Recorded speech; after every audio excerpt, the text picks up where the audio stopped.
تو 7 دن تک اپنی والدہ حضرت آمینہ سلام اللہ علیہ کا دودھ پیا۔ 8ویں دن ان ابھی 2 مرتبہ آواز آ رہی ڈیلے ہو کے، ایک ساتھ دی آواز کا جزاک اللہ، یہ ٹھیک ہوگی، شکریہ، اللہ سلام بدر کے۔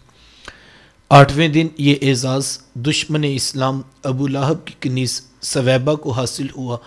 اس نے حضور علیہ السلام کو دودھ بھی پلایا اور دیکھ بھال بھی کی۔ یہ چند دن کا دودھ تھا، یہ چند دن کی دیکھ بھال تھی، لیکن میرے آقا نے ثویبہ کے اس احسان کو پوری زندگی یاد رکھا۔ مکے میں تھے تو میری ماں کہہ کے پکارا کرتے، مدنی دور آیا تو یہاں مدینے سے ان کے لیے کپڑے بھی بھجوایا کرتے اور رقم کا بھی بندوبست کیا کرتے۔ یہ ہے شریعت، یہ ہے سیرت جو حضور لے کر آئے۔ میرے حضور تشریف فرما تھے، دور سے ایک بوڑھی خاتون کو اپنی طرف آتے دیکھا۔ آقا کریم علیہ السلام کی نظر پڑی تو میرے حضور اٹھ کھڑے ہوئے، میری ماں پکارتے ہوئے اور دوڑ لگاتے ہوئے ان کے قریب پہنچے، پھر کندھوں سے وہ چادر اتار کر نیچے زمین پر بچھا دی جسے میں اور آپ کائنات کا قیمتی اثاثہ سمجھتے ہیں۔ اپنی والدہ کو اس چادر کے اوپر بٹھایا، کان لگا کر گھنٹوں ان کی باتیں سنی، اور جب وہ بوڑھی خاتون خود اٹھ کر واپس جانے لگی تو کسی نے راوی سے پوچھ لیا، یہ آنے والی خوش قسمت خاتون کون تھیں کہ حضور علیہ السلام نے اپنے کندھوں کی چادر ان کے قدموں کے نیچے بچھا دی؟ تو بتانے والے نے بتایا کہ تمہیں نہیں پتا، یہی تو حضور علیہ السلام کی رضائی والدہ حضرت حلیمہ سعدیہ سلام اللہ علیہ تھی۔ سگی ماں تو سگی ماں ہوتی ہے نا، میرے حضور علیہ السلام نے تو دودھ پلانے والی ماں کو بھی اتنی عزتیں عطا کی ہیں۔ ماں باپ کیا ہوتے ہیں یہ زمانے کو میرے حضور علیہ السلام نے آ کر بتلایا۔ آقا کریم علیہ السلام ایک دن صحابہ کو نماز پڑھانے آئے، تاحد نگاہ صحابہ نے اٹھ کر حضور کا استقبال کیا، محبتوں بھرا یہ ہجوم دیکھا تو چھم چھم آنکھوں سے آنسو برسنے لگے۔ ایک ٹھنڈی آہ بری اور کیا فرمایا، لو ادرکت والدیہ او احدہما، کاش آج میرے ماں باپ بھی زندہ ہوتے یا ان میں سے کوئی ایک ہی زندہ ہوتا، پھر میں لوگوں کو نماز عشاء پڑھا رہا ہوتا، اس میں سورہ فاتحہ کی تلاوت کر رہا ہوتا، پھر میری ماں کو میرے ساتھ کوئی کام یاد آ جاتا، وہ دروازے پہ آتی، چلمن سرکاتی، اپنے میٹھے اور پیار بھرے لہجے میں فرماتی، ابنی محمد، میرے بیٹے محمد میری بات تو سنو۔ کہا لوگوں میں نماز کا مصلی چھوڑ کر پہلے ماں کی بات کو سن لیتا۔ زمانے کو عملاً بتایا کہ ماں کا وجود کتنا معتبر ہوتا ہے۔ بیٹیاں کیا ہوتی ہیں یہ زمانے کو میرے حضور علیہ السلام نے آ کر بتلایا۔ آقا کریم علیہ السلام کی آمد سے قبل آپ تاریخ عرب اٹھا کر دیکھیں، جب کسی کے ہاں بیٹی پیدا ہوتی تو شرم سے اس کا منہ کالا ہو جاتا۔ عزت اور آبرو بچانے کا ایک ہی راستہ ہوتا کہ ظالم باپ ماں کی ممتا بری گود سے پھول جیسی بیٹی چھینتا، گڑا کھود کے دکا دے کر اوپر مٹی ڈال دیتا۔ اگر کوئی باپ اتنا ظالم تھا، اتنا سفاک تھا، تو وہ اس قابل تھا کہ وہ معاشرے میں سر اٹھا کر جی سکتا ہے، اور اگر کسی کے ہاتھوں میں اتنی سکت نہیں تھی تو وہ اس قابل نہیں تھا کہ معاشرے میں سر اٹھا کر جی سکے۔ یہ عرب معاشرہ ہے جس کو قرآن مجید فرقان حمید نے بھی بیان کیا ہے۔ وہ عملاً بیٹیوں کو ذبح کیا کرتے تھے اور بہنوں کو زندہ درگور کر دیا کرتے تھے۔ جس دور میں بیٹی ذبح کی جا رہی تھی، جس دور میں بہن زندہ درگور کر دی جاتی تھی، میرے حضور اس دور میں کلمہ حق بلند کیا، اور حضور کیا فرمایا، لوگوں سن لو، فاطمہ تو بضعۃ منی، میری فاطمہ تو میرے جگر کا بھی ٹکڑا ہے۔ یہ کلمہ محبت بھی ہے، یہ کلمہ جہاد بھی ہے۔ آج میں اور آپ اپنی بیٹی یا بہن کے لیے کوئی پیار بری بات کہیں تو یہ بہت بڑی بات نہیں ہے۔ آج اس معاشرے میں بیٹی کی عزت، آج اس معاشرے میں بہن کا وقار ہے۔ یوں ہی تو نہیں بوڑھا باپ جھکی ہوئی کمر پہ بوریاں لات لات کے مزدوری کر رہا ہے کہ میں نے اپنی بیٹی کو عزت کے ساتھ رخصت کرنا ہے۔ جوان سال بائی فیکٹری میں اوور ٹائم لگا رہے ہیں کہ ہم نے بہنوں کو عزت کے ساتھ بیانا ہے۔ یار یہ باپ تو ذبح کرتا تھا، یہ بھائی تو زندہ درگور کر دیتا تھا، ان کے سینے میں اتنا کوٹ کوٹ کر پیار کس نے بھر دیا؟ جواب ایک ہی ملے گا، یہ فیض ہے آمینہ کے لال کا، یہ فیض ہے میلاد والے آقا کا، جنہوں نے کٹتی بیٹیوں کو عزتیں اور ذبح ہوتی ہوئی بہنوں کو زندگی کی بہاریں عطا فرمائی ہیں۔ میرے حضور ایک دن گھر تشریف لائے تو ام المومنین حضرت عائشہ صدیقہ رضی اللہ تعالی عنہ عرض کرتی ہیں کہ حضور آج بڑا عجیب واقعہ ہوا۔ حضور میں عائشہ آج کیا ہوا؟ عرض کی حضور ایک حبشیہ نیات عورت آئی اور اس نے آ کر دروازے پر صدا لگائی۔ میں نے گھر میں تلاش کیا تو مجھے صرف ایک کھجور ملی اور میں اس کو وہی صدقہ کر دی۔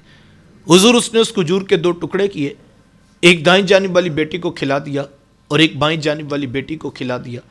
حضور ماں خود بھوکی تھی، اس کا بھی پیٹ کمر سے لگا ہوا تھا، لیکن اس نے خود کچھ نہیں کھایا اور سب کچھ اپنی بیٹیوں کو کھلا دیا۔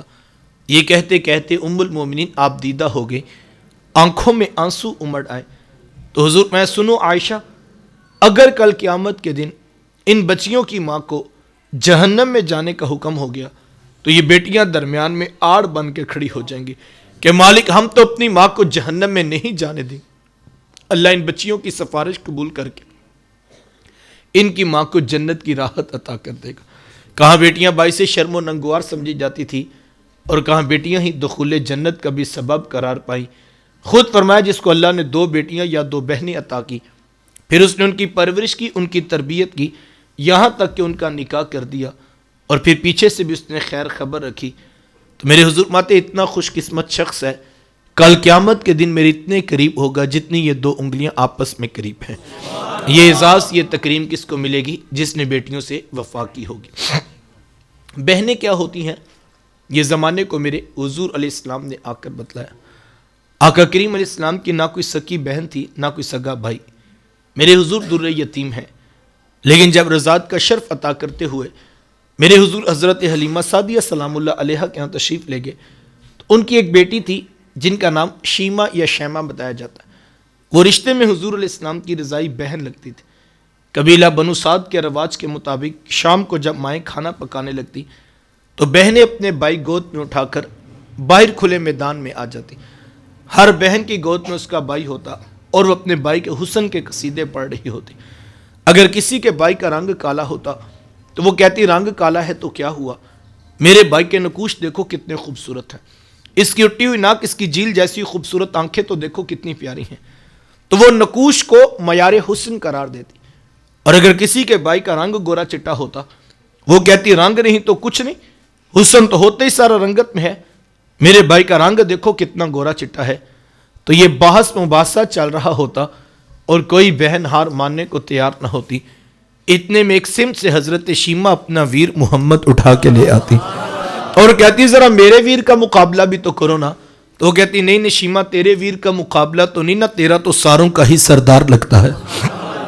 کتب میں آتا حضرت شیمہ کا سر فخر سے بلند ہو جاتا اور وہ حضور کو سینے سے چمٹا لیتی اور دعا دیتی ربنا اب قیلنا محمدا، انشاءاللہ میرے ویر محمد کو نظر نہ لگے۔ آج میں دیکھ رہی ہوں بچوں کا سردار ہے، کل اپنی آنکھوں سے دیکھوں جوانوں کا بھی سردار بن۔ زندگی کے لیل و نہار گزرتے گئے، حضرت شیمہ کی شادی ہوگی۔ مدنی دور کی کہانی ہے، اتفاق سے جس قبیلے میں حضرت شیمہ کی شادی ہوئی، حضور علیہ السلام کے صحابہ کی لڑائی اور جنگ اسی قبیلے کے ساتھ ہوئی۔ ان کے کچھ بندے قتل کر دیے، کچھ کو قیدی بنا کر صحابہ مسجد نبوی میں لے آئے۔ عرب کے رواج کے مطابق قیدیوں کو چھڑانے کے لیے قوم کے سردار فدیہ اور فنڈ اکٹھا کرنے کے لیے نکلے۔ ہر دروازے پر دستک دیتے اور فنڈ مانگتے۔ چلتے چلتے حضرت شیمہ کے دروازے پر پہنچ گئے۔ دستک دی تو پوچھا کون؟ کہا قبیلے کے سردار ہیں، فنڈ اکٹھا کر رہے ہیں، تم بھی اپنا حصہ ڈالو۔ پوچھا یہ فنڈ کس لیے اکٹھا ہو رہا ہے، یہ رقم کی جمع کی جا رہی؟ تو کہا کہ مدینے میں ایک شخص ہے، ادعائے نبوت رکھتا ہے، اس نے ہمارے لوگ پکڑ لی، ہم نے اپنے قیدی چھڑانے۔ تو پوچھا اس کا نام کیا ہے؟ کسی کی زبان سے بے ساختہ نکلا محمد صلی اللہ علیہ وسلم۔ ایک عرصے کے بعد حضور علیہ السلام کا نام سنا تو آنکھوں میں آنسو آ گئے۔ کہا اس نے تمہارے بندے پکڑے؟ کہا ہاں اس نے ہمارے لوگ پکڑے۔ کہا پھر فنڈ اکٹھا کرنا چھوڑو، صرف مجھے ساتھ لے چلو۔ کہا تم کیا کرو؟ کہا تمہارے قیدی چھڑا کے لاؤں۔ کہا تم جانتی ہو اسے؟ کہا ہاں ہاں، تمہیں نہیں پتہ وہ میرے بچپن کے ویر اور بھائی لگتے ہیں، میں تمہارے قیدی چھڑا کے دکھاؤں۔ حضرت شیمہ قبیلے کے سرداروں کو ساتھ لیا اور حضور علیہ السلام کے خیمہ نوری کی طرف سفر شروع کیا۔ یہ وہ وقت تھا جب ادب کی آیات نازل ہو چکی تھی۔ خبردار میرے رسول کی آواز سے آواز بھی اونچی نہ کرنا، ورنہ زندگی کی ساری کمائی غارت کر کے رکھ دوں۔ صحابہ ننگی تلواروں سے در حبیب پہ پہرا دے رہے تھے۔ حضرت شیمہ اس خیال سے کہ میں اپنے بھائی کو ملنے جا رہی ہوں، جب آگے بڑھنا چاہا تو پہرے داروں نے تلواریں سونت دی۔ رک جا دیہاتی عورت، جانتی نہیں آگے کوچہ رسول ہے، آگے تو بغیر اجازت جبریل نہیں جا سکتے، تو کون ہے؟ روایت میں آتا ہے جب راستہ روک دیا گیا، تلواریں سونت دی گئیں، تو حضرت شیمہ نے یوں ہاتھ سے تلوار کو جھٹک کے کہا خلو سبیلی وعلموا انا اخت نبیکم، کہا میری راہیں چھوڑ دو، جانتے نہیں میں تمہارے نبی کی باجی اور بہن لگتی ہوں۔ یہ آواز کانوں میں پڑی تو صحابہ کی آنکھوں پر بھی پلکوں کی چلمنے آ گئی، نگاہیں نیچی کر لی، تلواریں پیچھے ہٹا لی۔ حضرت شیمہ پورے پروٹوکول سے حضور علیہ السلام کے خیمہ نوری میں داخل ہوئی۔ میرے حضور جب دور سے بہن کو آتے دیکھا، حضور اٹھ کر استقبال کیا، مرحبا خوش آمدید پیش کرتے ہوئے فرمایا میری بہن آج کدھر کو آنا ہوا؟ عرض کی حضور آپ کے بندوں نے ہمارے کچھ لوگ پکڑ لیے ہیں، میں ان قیدیوں کو چھڑانے کے لیے آئی ہوں۔ سنو بھائیو، اللہ کے رسول نے کیا ارشاد فرمایا؟ حضور میں میری بہن، تو نے آنے کی زحمت کیوں گوارا کی؟ تو گھر بیٹھے بھی پیغام بھیج دیتی، میں محمد تیرے کہنے پہ ہی ساروں کو چھوڑ دیتا۔ زمانے کو عملاً بتایا دروازے پر بہن کا آنا کتنا معتبر ہوتا ہے۔ پھر چند جوڑے، کچھ گھوڑے، بہت سارا ساز و سامان جمع کیا اور میرے حضور خود بہن کو رخصت کرنے کے لیے دروازے تک تشریف لے آئے۔ صحابہ نگاہیں نیچی کی، حضور علیہ السلام کے ادب میں کھڑے تھے کہ حضور میں صحابہ میں جب بھی قیدی چھوڑتا ہوں پہلے تم سے مشورہ بھی کرتا ہوں، آج پہلا موقع ہے، میں قیدی بھی چھوڑ رہا ہوں اور میں نے مشورہ بھی نہیں کیا ہے۔ عرض کی اے بندہ نواز، آپ مالک کل کائنات ہیں، آپ جو چاہیں کریں، ہم کون ہوتے ہیں بلا درمیان میں مشورہ دینے والے؟ لیکن حضور جی اتنا تو بتائیے، آج کون سی خاص بات تھی کہ آپ نے مشورہ کرنا بھی ضروری نہیں سمجھا تھا؟ حضور میں صحابہ، آج میرے دروازے پر میری بہن آ گئی تھی، اور جب بہنیں دروازے پہ آ جائیں اللہ کا رسول انہیں خالی نہیں موڑا کرتا۔ زمانے کو عملاً بتایا کہ بہن کا رشتہ کتنا معتبر ہوتا ہے۔ جب بیٹی ذبح کی جا رہی تھی، جب بہن زندہ درگور کر دی جاتی تھی، جب ماں بازاروں میں بیچ دی جاتی تھی، اس دور میں بیوی کی کیا حیثیت ہوگی؟ جبکہ آج کے اس تہذیب یافتہ دور میں بھی کچھ لوگ بیوی کو پاؤں کا جوتا خیال کرتے ہیں۔ یہ زمانے جاہلیت کی باتیں ہیں۔ آقا کریم علیہ السلام نے ازواج مطہرات کے ساتھ جو حسن سلوک کی داستانیں رقم کی ہیں، زمانہ ان کی مثال نہیں لا سکتا۔ کسی کو میرے حضور عمیرہ کہہ کے پکارتے ہیں، کسی کے لیے بکری کا بچہ ذبح کرتے ہیں اور گوشت کے مختلف ٹکڑے ان کی سہیلیوں کے ہاں بیچتے ہیں۔ حضور کثرت کے ساتھ حضرت خدیجۃ الکبریٰ رضی اللہ تعالی عنہا کا ذکر کیا کرتے۔ سیدہ عائشہ صدیقہ رضی اللہ تعالی عنہا عرض کرتی ہیں کہ حضور اللہ نے آپ کو بہتر ازواج عطا کر دی ہیں اور آپ ابھی تک اس بوڑھی عورت کا ذکر نہیں چھوڑتے۔ پھر حضور کے چہرے پر جلال آ گیا اور حضور میں اے عائشہ مجھے خدیجہ کے بارے تکلیف نہ دو، جب پورے مکے نے میرا انکار کیا تھا ایک خدیجہ تھی جس نے میرا اقرار کیا تھا۔ کہا میں اسے کیسے بلا سکتا جب زمانہ میری مخالفت کرتا تھا، لیکن خدیجہ میرے سے محبت کی دعوے دار تھی۔ فرماتے پھر میں نے ہمیشہ محبتوں کا ہی اظہار کیا، اور یہی حضرت خدیجۃ الکبریٰ رضی اللہ تعالی عنہا ہے۔ جب ان کا وقت آخر قریب آیا تو سیدہ فاطمہ الزہرا رضی اللہ تعالی عنہا کو بھیجا اور کہا بیٹا جاؤ جا کر حضور سے چادر رحمت مانگ لو۔ سیدہ حاضر خدمت ہوئی اور آ کر عرض کی میری والدہ چادر مانگ رہی ہیں۔ آقا کریم علیہ السلام نے چادر بھی اتار کر پیش کر دی اور ساتھ فرمایا بیٹا اپنی ماں سے پوچھو یہ چادر کیا کرنی ہے۔ یہ کہتے کہتے میرے حضور بھی ساتھ تشریف لے آئے اور حضور میں خدیجہ تو نے چادر کیا کرنی ہے؟ عرض کی حضور مجھے جو بخار ہے لگتا یوں ہے جان لیوا ثابت ہوگا، میری آرزو یہ ہے کہ مجھے کفن آپ کی چادر رحمت میں عطا کیا جائے۔ یہ حضور علیہ السلام کی سیرت کا کتنا بڑا حوالہ ہے کہ بیوی آرزو کر رہی ہیں اگر مجھے شوہر کی چادر میں کفن مل جائے تو یہ رب کے حضور میری بخشش کی ضمانت ہوگی۔ آقا کریم علیہ السلام نے چادر بھی اتار کر پیش کر دی اور ساتھ تاریخ ساز جملہ ارشاد فرمایا خدیجہ تو نے تو صرف چادر مانگی ہے، لو ارتی جلدی لآتیتو کی، اگر تو مجھ محمد کی جلد بھی مانگتی میں وہ بھی اتار کے پیش کر دیتا۔ زمانے کو عملاً بتایا کہ بیوی کے لیے محبوبہ کی مسند ہی اس کا حق ہے۔ وقت سمٹ رہا ہے، بھائی کیا ہوتے ہیں؟ یہ زمانے کو میرے حضور علیہ السلام نے آ کر بتلایا۔ آقا کریم علیہ السلام تشریف فرماتے، ایک نوجوان حاضر خدمت ہوا، آ کر عرض کرتا ہے حضور میں کماتا ہوں اور میرا بھائی کماتا نہیں ہے، رہتے کٹے اخراجات سانجے ہیں تو میری کمائی بھی اس کی طرف چلی جاتی ہے۔ اس طرح ایک کمانے والے بھائی نے نہ کمانے والے کی شکایت اللہ کے رسول کی بارگاہ میں پیش کی۔ آج گھر گھر کا یہی دکھڑا ہے، جو زیادہ کماتا ہے وہ دوسروں کو خاطر میں نہیں لاتا۔ بڑا بھائی چھوٹوں کے لیے بے پناہ محبت کے جذبات رکھتا ہو، لیکن اس کی آمدن تھوڑی ہو تو چھوٹے تانا دیتے ہیں کہ تو نے باپ کے بعد کون سی جاگیر ہے جو ہمارے لیے بچا کے رکھی۔ آج کہا جاتا ہے تو کہتا ہے تیری عزت کوئی نہیں کرتا، تیری عزت کس بات پہ کرے۔ آج کہا جاتا ہے تیرے بچوں کی فیسیں تو ہم بھرتے ہیں، گھر کے اخراجات تو ہم چلا رہے، تیری عزت کس بات پہ کرے۔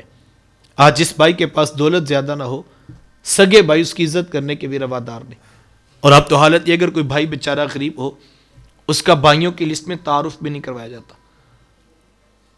کہ کیا بتائیں یہ مزدور بھی ہمارا بھائی، ہم تو نہیں بتاتے، اس سے ہمارے سٹیٹس میں فرق پڑتا ہے۔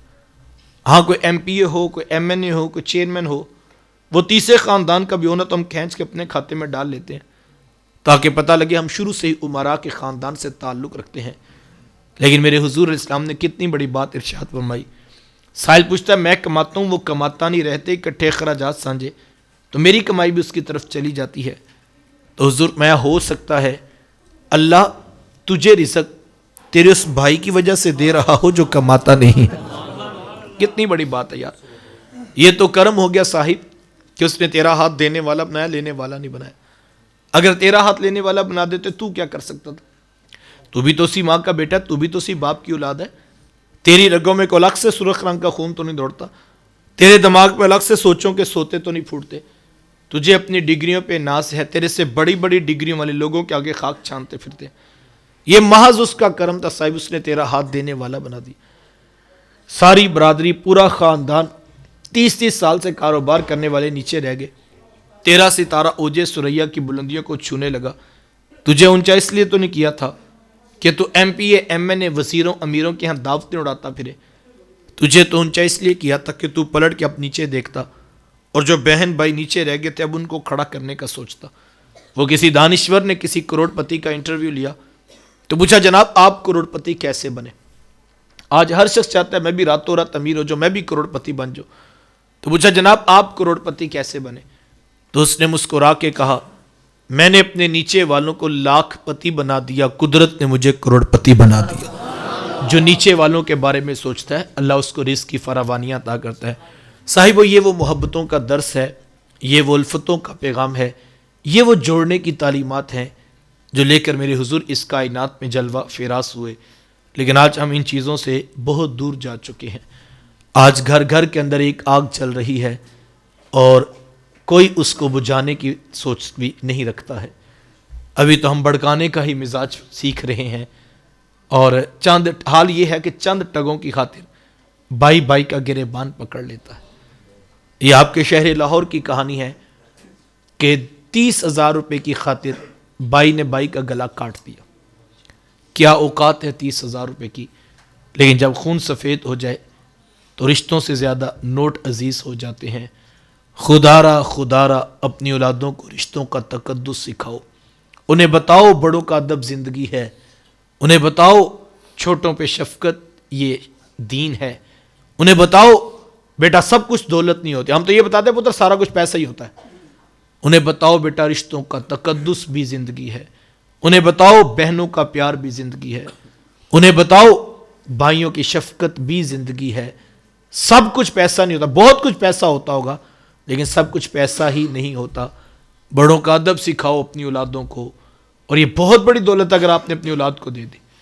ہمارے یہاں بعض اوقات ہوتا یہ ہے کہ باپ جو ہے وہ دیکھتا ہے کہ بیٹا ماموں اور خالہ کو رسوا کر رہا ہے تو باپ اندر اندر سے مطمئن رہتا ہے چلو کوئی بات نہیں، ساری زندگی میں سسرال والوں کے سامنے سر نہیں اٹھایا تو اب میرا پتر جو ہے بدلہ پورا کرے گا۔ بعض اوقات ایسا ہوتا ہے چچا اور تایا بیٹا ان کے خلاف ہو جاتا ہے تو ماں جو ہے وہ تھپکی دیتی ہے کوئی بات نہیں، ساری زندگی میں سسرال میں بات نہیں کر سکی تو میرا پتر میرے بدلے پورے کرے گا۔ ایسا کبھی نہ کرو۔ جب کبھی بیٹا ماموں خالہ چچا تایا کے رشتوں کو رسوا کرنے اسے روکو، کیوں؟ اس لیے اگر تم نے نہ روکا تو مت خیال کرنا یہ صرف چچا تایا کو رسوا کرے گا، ضرورت پڑنے پر وہ تمہاری گردن پر بھی خنجر رکھے گا۔ اور اس وقت نہ کہنا یہ پتہ نہیں کہاں سے جو ہے سیکھ آیا، ہم نے تو اپنی اولاد کو ایسا نہیں سکھایا، یہ سب کچھ یہیں سے سیکھا ہوتا ہے۔ لیکن جب ماموں، خالہ، چچا، تایا کو وہ رسوا کرتا ہے، ہم اس وقت اندر اندر مطمئن ہوتے ہیں۔ اور وہ میں کہتا ہوں جس کو تم نے بے ادبی کا خنجر پکڑا دیا، جس کو بے عزتی کی تلوار تم نے پکڑا دیا، کیا سمجھتے ہو صرف ماموں، خالہ، چاچا، تایا کو رسوا کرے گا؟ بیوی کے آنے کے بعد وہ گردن تمہاری پہ بھی وہ چھری رکھے گا۔ اور پھر نہ کہنا پتہ نہیں یہ کہاں سے سیکھ کے آیا، یہیں سے سب کچھ اس نے سیکھا۔ صاحب آج اس کو بڑوں کا لحاظ سکھاؤ، آج اسے پیار سکھاؤ، آج اسے محبت سکھاؤ، اسے بتاؤ کہ بیٹا یہ ہمارے بھائیوں کا اختلاف ہے، جس طرح میرا احترام کرتے ہو اسی طرح اپنے چاچے کا بھی احترام کرنا ہے، اسی طرح اپنے تایا کا بھی ادب کرنا ہے، اسی طرح ماموں اور خالہ کا بھی لحاظ رکھنا ہے۔ یہ رشتوں کا تقدس ہم نہیں سکھائیں گے، کل کو ہماری اولادیں ہمارے سامنے اٹھ کھڑی ہوں گی، اور اس وقت نہ کہنا یہ کہاں سے سیکھ آئے۔ اور ہمیں حضور علیہ السلام نے یہی تعلیمات دی ہیں۔ آقا کریم علیہ السلام کا واضح فرمانے علی شان ہے، فرمایا جو ہمارے بڑوں کا ادب نہیں کرتا، ہمارے چھوٹوں پہ شفقت نہیں کرتا، لیسا منا، وہ ہم میں سے نہیں ہے۔ یہ تعلیمات رسول ہیں، یہ شریعت کا دیا ہوا ضابطہ ہے۔ اچھا یہ تو فرمانے علی شان ہے، اور دوسری طرف حضور علیہ السلام کا عمل دیکھیے۔ جس وقت فتح مکہ ہوا، حضرت ابو بکر صدیق رضی اللہ تعالیٰ عنہ اپنے والد جناب ابو قحافہ رضی اللہ تعالیٰ عنہ ان کا بازو پکڑ کر ان کو حضور علیہ السلام کی طرف لا رہے تھے۔ 90-92 سال عمر تھی، سفید داڑھی ہو گئی تھی، آنکھوں سے بینائی بھی چلی گئی تھی۔ بوڑھے اور کمزور ضعیف باپ کو حضرت ابو بکر صدیق رضی اللہ تعالیٰ لے کر آ رہے تھے۔ میرے محبوب علیہ السلام کی نظر پڑی تو حضور اٹھ کھڑے ہوئے، آگے بڑھ کر مصافحہ کرتے ہوئے فرمایا ابو بکر آپ نے بڑے میاں کو تکلیف کیوں دی؟ آپ نے مجھے بتایا ہوتا میں محمد خود چل کے ان کے پاس آ جاتا۔ یار کائنات میں میرے حضور سے بھی بڑا کوئی ہے بلا؟ کائنات میں سب سے بڑے تو میرے حضور ہیں، لیکن حضور اپنے عمل سے بڑوں کا ادب معاشرے کو، امت کی تعلیمات کے لیے سکھایا تھا۔ اپنی اولادوں کو یہ دین دو، یہ محبتوں کا دین ہے، یہ الفتوں کا دین ہے، یہ رشتوں کے تقدس کے لحاظ رکھنے کا دین ہے۔ وقت سمٹ گیا صاحبو، ہم نے حضور علیہ السلام کی آمد کی خوشی میں کمکمے بھی روشن کیے، ہم نے چراغا بھی کیا، ہم نے جھنڈیاں بھی لگائی، ہم نے جھنڈے بھی نصب کیے، ہم نے راہوں میں پھول، کلیاں، پتیاں بھی بچھا دی، ہم نے مٹھائیاں بھی بانٹی، ہم نے دیگیں بھی پکا لی۔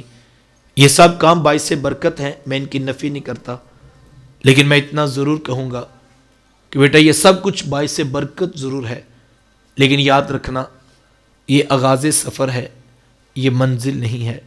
منزل میرے حضور کی ذات ہے، منزل میرے محبوب کا پیغام ہے، منزل میرے حضور علیہ السلام کا اسوہ نور ہے۔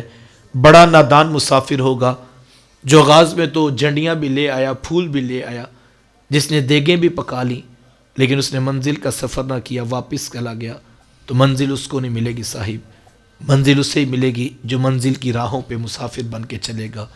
اور یہ راہیں سیدھی گنبد خضرا کے مکین کے قدموں تک پہنچا دیتی ہیں، اور اگر ہم نے یہ رستہ اختیار نہ کیا تو صاحب پھر شاید ہمیں منزل نصیب نہ ہو۔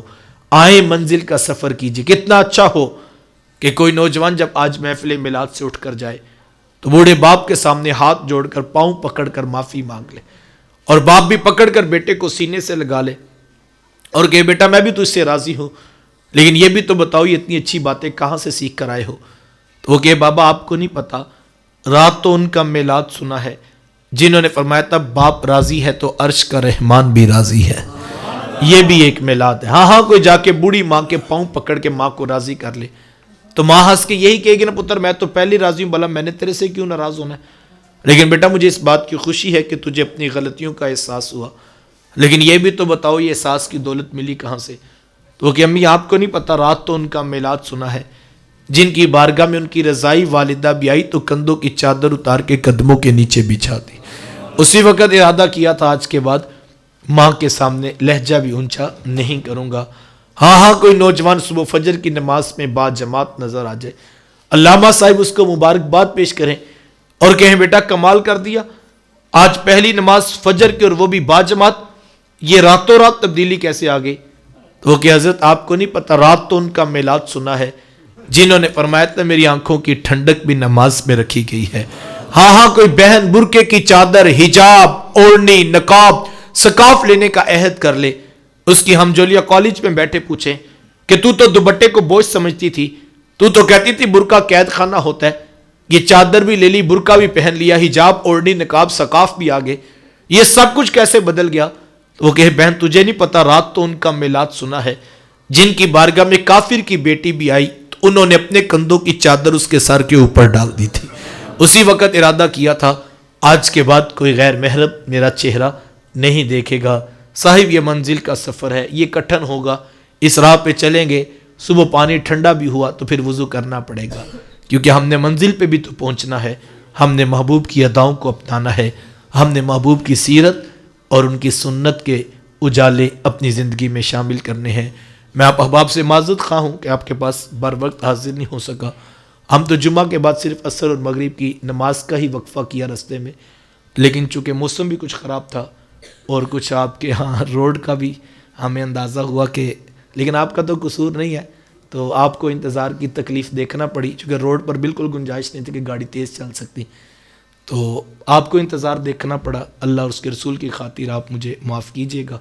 اللہ تعالیٰ آپ کا بیٹھنا, میرا آنا اپنی بارگاہ میں قبول فرمائے. وآخر دعوایا ان الحمد للہ رب العالمین.